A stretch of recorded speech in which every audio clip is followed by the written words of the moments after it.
এর আগের ভিডিওতে আমি ক্লাস 5 এর lesson number 9 the birds I এটা থেকে অ্যাক্টিভিটি নম্বর 1 থেকে 6 পর্যন্ত সলভ করেছি। আজকে আমরা অ্যাক্টিভিটি নম্বর 7, 8, 9, 10, 11 এই 5টা অ্যাক্টিভিটি কমপ্লিট করব। তো দেখো অ্যাক্টিভিটি নাম্বার 7 এ কি বলেছে, লেটস ফিল দ্য গ্যাপস, নিচের শূন্যস্থানগুলি পূরণ করো with words given in the box, বাক্সের মধ্যে যে ওয়ার্ড আছে সেই ওয়ার্ডগুলি দিয়ে। এখানে দেখো ready, surprised, fierce, invited, please, এত কটা ওয়ার্ড আছে। রেডি মানে তোমরা জানো প্রস্তুত হওয়া, সারপ্রাইজড মানে অবাক হওয়া, ফিয়ার্স মানে ভয়ঙ্কর, ইনভাইটেড মানে আমন্ত্রণ জানানো, প্লিজ মানে দয়া করে।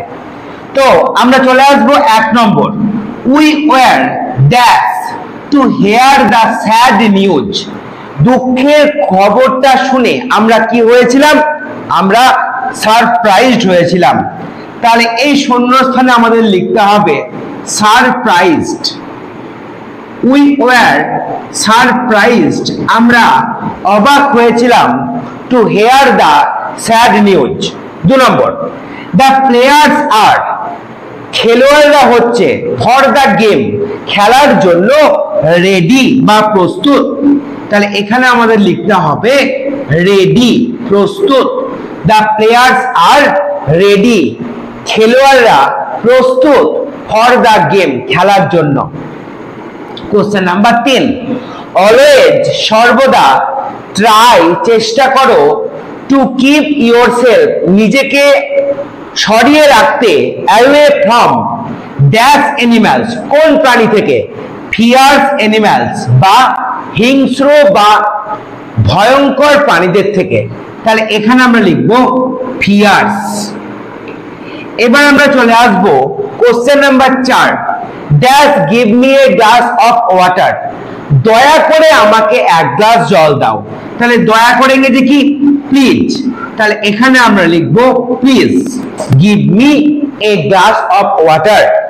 Question number 5, Renuka dash all her friends on her 10th birthday, Renuka কি করেছিল, তার 10তম যে জন্মদিবস সেই জন্মদিবসে তার সমস্ত বন্ধুকে নিমন্ত্রণ জানিয়েছিল, অর্থাৎ ইনভাইটেড। তাহলে এখানে আমরা লিখব Renuka invited all her friends on her 10th birthday. তাহলে এই হয়ে গেল আমাদের অ্যাক্টিভিটি নম্বর 7। এবার আমরা করব অ্যাক্টিভিটি নম্বর 8। দেখো তোমাদের বইয়ে যে অ্যাক্টিভিটি নম্বর 8টা রয়েছে সেটা অ্যাকচুয়ালি এ এন্ড বি অর্থাৎ আর্টিকেল, এই আর্টিকেল দিয়ে শূন্যস্থানগুলি পূরণ করতে হবে। দেখো 1 নম্বর সেন্টেন্স, হি অলওয়েজ স্পিক্স, সে সর্বদা বলে, ড্যাশ ট্রুথ, তাহলে সে সর্বদা সত্য কথা বলে। সত্য কথা সব সময় নির্দিষ্ট, আর নির্দিষ্ট জিনিসের আগে কি বসে, দা বসে। তাহলে কি হবে, she always speaks the truth. Question number 2, Nila had seen dash Taj Mahal. দেখো যে কোনো বিখ্যাত স্মৃতিসৌধ বা মনুমেন্টের আগে দা বসে। তাজমহল একটা বিখ্যাত স্মৃতিসৌধ এবং এই পৃথিবীতে একটাই আছে, সেই জন্য এটা নির্দিষ্ট, আর সেই জন্য এখানে বসবে the, the Taj Mahal. Question number 3, mister Sen is dash honest man. লক্ষ্য করো এইচ এর উচ্চারণটা এখানে হয় না, অনেস্ট মানে সৎ, ম্যান মানে মানুষ। তাহলে এখানে যেহেতু এইচ এর উচ্চারণটা হয় না, ওর উচ্চারণটা হয়, আর ও যেহেতু ভাওয়েল সেই জন্য আমরা এখানে কি বসাবো, অ্যান বসাবো, অ্যান অনেস্ট ম্যান। এবার আমরা চলে আসি 4 নম্বর প্রশ্ন, অমল ইজ ড্রয়িং, অমল আঁকছে, দ্যাট ম্যাপ অফ ইন্ডিয়া, ভারতের ম্যাপ। ভারতের ম্যাপও কিন্তু নির্দিষ্ট, তাহলে এক্ষেত্রে আমরা বসাবো দা ম্যাপ অফ ইন্ডিয়া। 5 নম্বর দেখো, dash Ganga is a holy river, Ganga একটি পবিত্র নদী। দেখো যে কোনো নদীর নাম, প্রকৃতির তৈরি যে কোনো নদীর নাম, তার আগে আমরা দা বসাবো। শুধু নদীর নাম বলে নয়, পর্বতের নাম, নির্দিষ্ট কোনো তোমার মহাসাগরের নাম বা মহাদেশের নামে এক্ষেত্রে আমরা কি বসাবো? দা বসাবো। তাহলে এখানে বসবে the Ganga is a holy river. 6 নম্বর দেখো, have you seen dash owl, তুমি কি পেঁচা দেখেছো? তাহলে নির্দিষ্ট কোনো পেঁচা নয়, যে কোনো পেঁচা। তাহলে সেক্ষেত্রে আমরা কি করব? অ্যান আউল, যেহেতু ওটা ভাবেল তাহলে এর আগে আমরা অ্যান বসাবো। Question number 7, grandfather gave me, দাদু বা ঠাকুরদা আমাকে দিয়েছিলেন একটি ডল, এ ডল, একটি পুতুল, কারণ এখানে কনসোন্যান্ট সাউন্ড রয়েছে তাই এক্ষেত্রে আমরা এ বসাবো। এবার আমরা চলে আসবো অ্যাক্টিভিটি নম্বর 9। অ্যাক্টিভিটি নাম্বার 9-এ তোমাদের বইয়ে একটা ছবি আছে, তোমাদের সেই ছবি দেখে এই শূন্যস্থানগুলি পূরণ করতে হবে। দেখো যে ওয়ার্ডগুলি দিয়ে আমরা শূন্যস্থান পূরণ করব সেই সবগুলি হলো প্রিপোজিশন, আর প্রিপোজিশন কোন নাউনের অবস্থানের কথা বলে, কোন জায়গায় অবস্থিত এই কথা বলে। দেখো নিচে কিছু প্রিপোজিশন রয়েছে, এই প্রিপোজিশন দিয়ে তোমাদের এই যে তোমাদের যে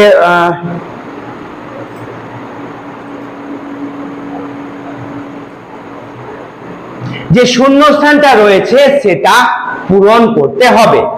তো দেখো ছবিটার সঙ্গে মিলিয়ে কিন্তু করতে হবে। প্রথমে আছে there is a table dash the centre of the room, রুমের ঠিক মাঝখানে টেবিলটা রয়েছে। তাহলে এক্ষেত্রে একটা নির্দিষ্ট ছোট জায়গা সেন্টার, সেই জন্য বসবে অ্যাট।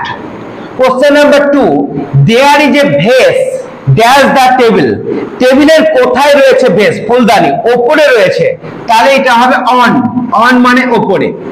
3 নম্বর দেখো, some flowers are dash the vase, তাহলে ফুলদানির মধ্যে দেখতে পাচ্ছ কিছু ফুল আছে, তাহলে মধ্যে আছে বলে ইন বসবে, in the vase.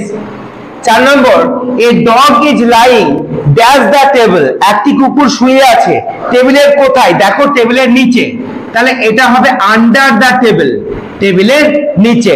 Question number 5, A fan is hanging, একটি ফ্যান ঝুলছে ড্যাশ দ্য সিলিং, সিলিং মানে ছাদ থেকে, তাহলে এটা হবে ফ্রম দ্য সিলিং মানে ছাদ থেকে ঝুলছে। 6 নম্বর, এ বুক সেলফ ইজ, মানে একটা বইয়ের তাক রয়েছে, কোথায় দেখো দেখি? দ্য ডোর, দরজার ঠিক পাশে মানে বিসাইড, তাহলে এটা হবে বিসাইড দ্য ডোর, দরজার পাশে। 7 নম্বর, এ ক্যাট ইজ ওয়াকিং, একটি বেড়াল দেখো হেঁটে আসছে ঘরের মধ্যে, তাহলে বাইরে থেকে ভেতরে হেঁটে আসলে আমরা বসাবো ইনটু। এবার আমরা চলে আসবো আমাদের next activity, activity number 10। Activity 10টা একটু আমাদের বুঝতে হবে। অ্যাক্টিভিটি 10 এর কনসেপ্টটা হলো আমাদের অ্যাডভার্বকে চিহ্নিত করতে হবে। এই অ্যাডভার্বের কাজ হলো বাক্যের মধ্যে কোনো ভার্ব বা কোনো অ্যাডজেক্টিভকে মডিফাই করা বা বিশেষিত করা, তার সম্পর্কে এক্সট্রা কিছু বলা। কার সম্পর্কে? কোনো ভার্ব বা কোনো অ্যাডজেক্টিভ সম্পর্কে যখন কোনো ওয়ার্ড এক্সট্রা কিছু বলে তখন সেটাকে আমরা বলি অ্যাডভার্ব। যেমন ধরো equally, exactly, steadily, openly, innocently, silently, এগুলো সব হলো অ্যাডভার্ব। এগুলো হয় ভার্ব কিংবা অ্যাডজেক্টিভ, এই দুই প্রকারের পার্টস অফ স্পিচকে বিশেষিত করে। দেখো 1 নম্বর সেন্টেন্স, যুধিষ্ঠির রিপ্লাইড, যুধিষ্ঠির উত্তর দিয়েছিল। কেমন ভাবে উত্তর দিয়েছিল? ইনোসেন্টলি, মানে নম্র ভাবে বা সরল ভাবে। তাহলে তার যে উত্তর দেওয়া এটা হলো ভার্ব, উত্তর দেওয়া হলো ভার্ব। তাহলে উত্তর দিয়েছিল কেমন করে? না তো ইনোসেন্টলি, অর্থাৎ সরল ভাবে। তাহলে এই ইনোসেন্টলি কথাটা রিপ্লাইড ভার্বকে বিশেষিত করছে, সেই জন্য এটা হলো অ্যাডভার্ব। 2 নম্বর সেন্টেন্স দেখো, the Guru treated all his disciples, গুরু মনে তার সমস্ত ছাত্রদেরকে মানে ট্রিট করতেন বা দেখতেন, কেমন ভাবে দেখতেন না, তো ইকুয়ালি সমান ভাবে। তাহলে তার যে শিষ্যদেরকে দেখা এটা হলো ভার্ব, তাদেরকে দেখাটা হলো ভার্ব, আর কেমন ভাবে দেখতেন না, তো ইকুয়ালি সমান ভাবে। তাহলে এটা ভার্বকে বিশেষিত করছে, তাই এটা হলো অ্যাডভার্ব। এবার দেখো দ্রোণাচার্য ওয়াজ ভেরি গ্ল্যাড। ধরো মনে করো এখানে ভেরি নাই, তাহলে কি হতো, দ্রোণাচার্য ওয়াজ গ্ল্যাড, দ্রোণাচার্য ছিলেন গ্ল্যাড মানে খুশি। কে খুশি ছিলেন? দ্রোণাচার্য। তাহলে দ্রোণাচার্যের বিশেষণ হচ্ছে গ্ল্যাড, তাহলে এটা হলো অ্যাডজেক্টিভ। আচ্ছা কেমন খুশি ছিলেন না, তো ভেরি গ্ল্যাড, খুব খুশি। এই যে ভেরি ওয়ার্ডটা অ্যাডজেক্টিভ গ্ল্যাড কে বিশেষিত করলো, সেই জন্য এটা হচ্ছে অ্যাডভার্ব। এবার তোমাদের অ্যাক্টিভিটি 10 বলেছে যে এখানে 10টা ওয়ার্ড দেওয়া হয়েছে, তার মধ্যে কোনগুলি অ্যাডভার্ব হিসাবে ব্যবহার করা হতে পারে। যেমন ধরো সাইলেন্টলি, নীরব ভাবে।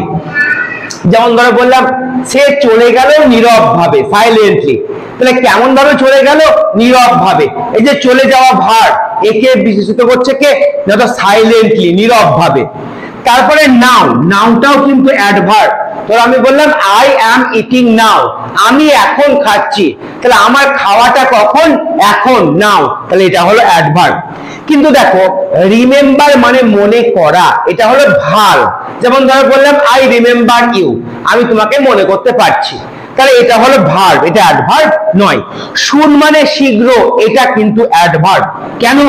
ধরো আমি বললাম তাড়াতাড়ি এসো বা শীঘ্র এসো, প্লিজ কাম শুন, তাহলে কেমন ভাবে আসবে না, তো শুন, শীঘ্র আসবে, আসাটা হলো ভার্ব, তাহলে শুনটা হলো অ্যাডভার্ব। এম মানে লক্ষ্য স্থির করা বা লক্ষ্য হতে পারে, তাহলে এটা কোনো অ্যাডভার্ব নয়। অনলি মানে শুধুমাত্র, এই শুধুমাত্র এটা অ্যাডজেক্টিভও হতে পারে, অ্যাডভার্ব হিসাবেও ব্যবহার করা হতে পারে। ধরো আমি বললাম হি ক্যান স্পিক অনলি, সে শুধুমাত্র বলতে পারে। তাহলে তার বলতে পারা কেমন? শুধুমাত্র বলতে পারা, তাহলে এটা হলো অ্যাডভার্ব। লাউডটা হলো অ্যাডজেক্টিভ, এটা অ্যাডভার্ব নয়। নেয়ার মানে কাছে, এটা কিন্তু অ্যাডভার্ব। যেমন ধরো বললাম হি কেম নেয়ার টু, নেয়ার মি, সে আমার কাছে এলো, তাহলে নেয়ারটা এখানে অ্যাডভার্বের মতন কাজ করছে।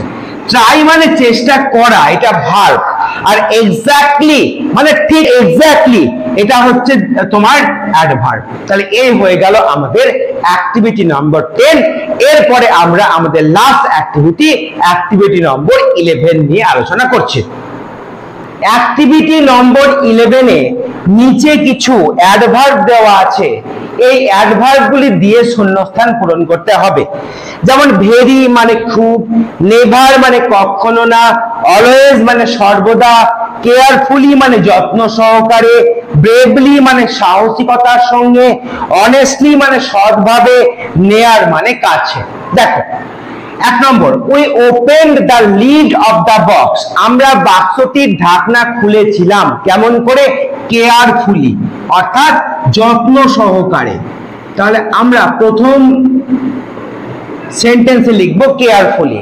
2 নম্বর sentence, the man was dash poor, মানুষটি ছিল ভেরি পোর। ভেরি মানে কি? খুব।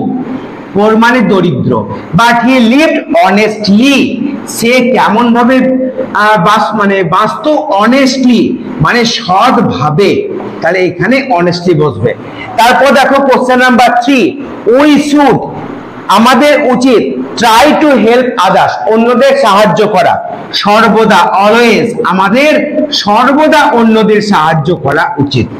কোশ্চেন নাম্বার 4, ইয়েস্টারডে, গতকাল, দেয়ার ওয়াজ অ্যান অ্যাক্সিডেন্ট, একটা অ্যাক্সিডেন্ট হয়েছিল, দ্যাটস রেনুজ হাউস, রেনুর বাড়ির কাছে। নেয়ার, নেয়ার মানে কি? রেনুর বাড়ির কাছে। তারপর দেখো কোশ্চেন নাম্বার 5, সোলজার্স ফাইট, সৈনিকরা যুদ্ধ করে, ফর দেয়ার কান্ট্রি, তাদের দেশের জন্য, ব্রেভলি, সাহসিকতার সঙ্গে, bravely. Question number 6, I dash went to a zoo, আমি কখনো কোথায় যাইনি? চিড়িয়াখানায় যাইনি। তাহলে কি হবে? Never, I never went to a zoo. তাহলে এই হয়ে গেল আমাদের lesson number 9 the birds I এর অল দ্য অ্যাক্টিভিটিস। এর পরের ক্লাসে আমি তোমাদের লেসন নাম্বার 10 পুরো লাইন বাই লাইন বাংলা ব্যাখ্যা এবং তার সঙ্গে অ্যাক্টিভিটি গুলো সলভ করাবো। পরের ভিডিও দেখার জন্য অবশ্যই চ্যানেলটিকে সাবস্ক্রাইব করে রেখো।